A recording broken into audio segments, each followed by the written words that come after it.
Kami dari Kelompok NATO. Hai, aku Julio. Halo, saya Wahyu. Hai, aku Anjani. Halo, aku Gata. Hai, aku Meta. Nah, negara-negara mau tergabung ke dalam suatu organisasi militer karena mereka ingin meningkatkan pertahanan militer negara mereka. Nah, organisasi ini diikuti oleh banyak negara dengan tujuan memiliki pertahanan yang kuat untuk menandingi negara-negara besar yang lebih kuat tentunya. Contoh organisasi regional militer itu ada NATO, SEATO, Pakta Warsawa, CENTO, dan ANZUS. Kelompok aliansi militer sejumlah negara dunia, NATO sering dikaitkan dengan banyak peperangan. Terlebih lagi, saat konflik Rusia-Ukraina sedang memanas, aliansi NATO diduga ikut campur mendukung salah satu pihak.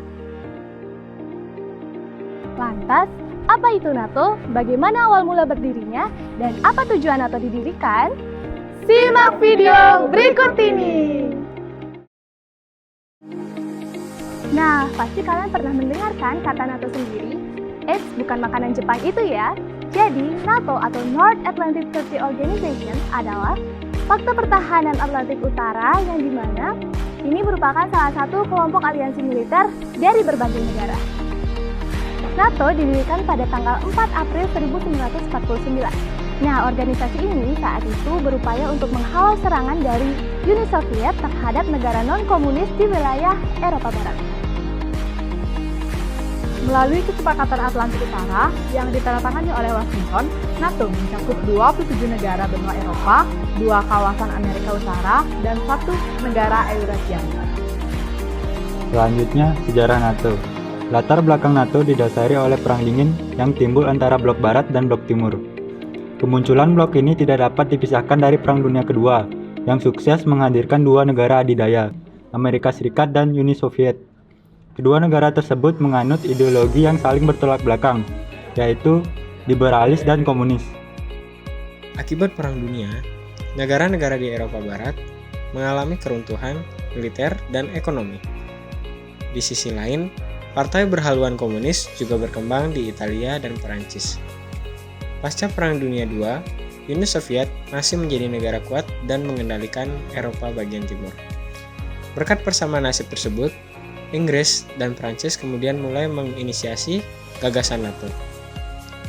Selanjutnya, terjadi kesepakatan melalui perjanjian Danzig, yakni pada tahun 1947 yang mayoritasnya diisi oleh negara-negara Eropa bagian barat.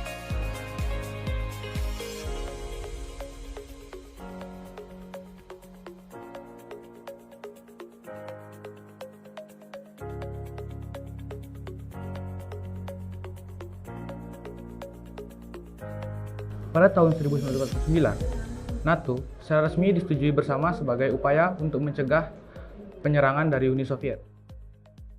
Sehingga, apabila Uni Soviet melakukan serangan kepada salah satu negara dari NATO, maka akan dianggap menyerang seluruh negara persekutuan NATO. Sementara itu, di sisi ini, Uni Soviet juga membentuk blok timur melalui Pakta Warsawa. Tujuannya tentu untuk melindungi NATO. Namun, dalam perkembangannya, kedua organisasi ini tidak pernah melakukan gencatan senjata secara langsung selama Perang Dingin berlangsung. Walaupun Pakta Warsawa yang merupakan saingan NATO sudah bubar, keberadaan NATO masih ada sampai saat ini. Keberadaan NATO dipertahankan untuk kepentingan Amerika Serikat di Eropa, pasca terbentuknya Uni Eropa.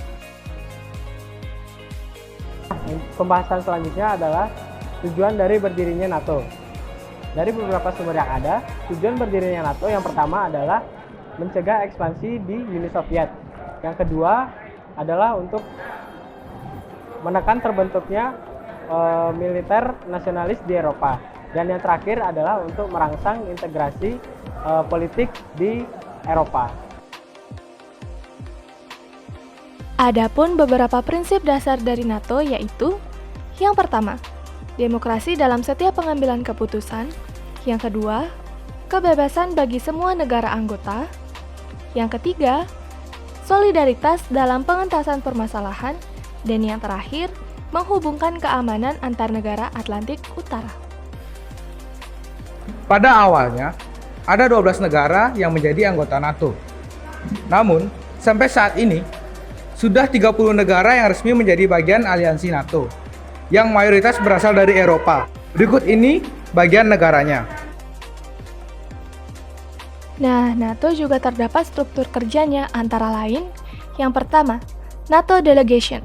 Elemen NATO berkewajiban mewakili negara anggota dalam pertemuan organisasi. Masing-masing negara memberikan kewenangan berbeda terhadap pemilihan NATO Delegation, serta bertugas menyampaikan laporan dan hasil kesepakatan pada proyek NATO kepada negara asal.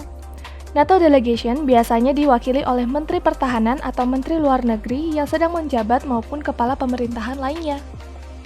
2. Military Representative. Anggota NATO bersedia untuk berperan sebagai media penghubung, pertukaran informasi, dan koordinasi antar negara. Kemudian melakukan harmonisasi antara markas besar sekutu dan Supreme Allied Commander. National Military Representative bekerja di bawah Kepala Pertahanan. Ketiga, Sekretari General. Sekretaris Umum berfungsi untuk memberikan arahan, wadah konsultasi, dan pengambilan keputusan. Syarat untuk bergabung organisasi NATO. Yang pertama, menganut sistem demokrasi yang berorientasi kepada ekonomi pasar. Yang kedua, bersikap adil terhadap kelompok minoritas. Yang ketiga, berkomitmen menghadapi konflik secara damai. Yang keempat, memiliki keinginan dan keahlian untuk berkontribusi pada operasi militer NATO. Dan yang terakhir, membangun struktur kelembagaan dan hubungan sipil militer demokratis.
Nah, itu dia pembahasan dari kelompok kami mengenai NATO.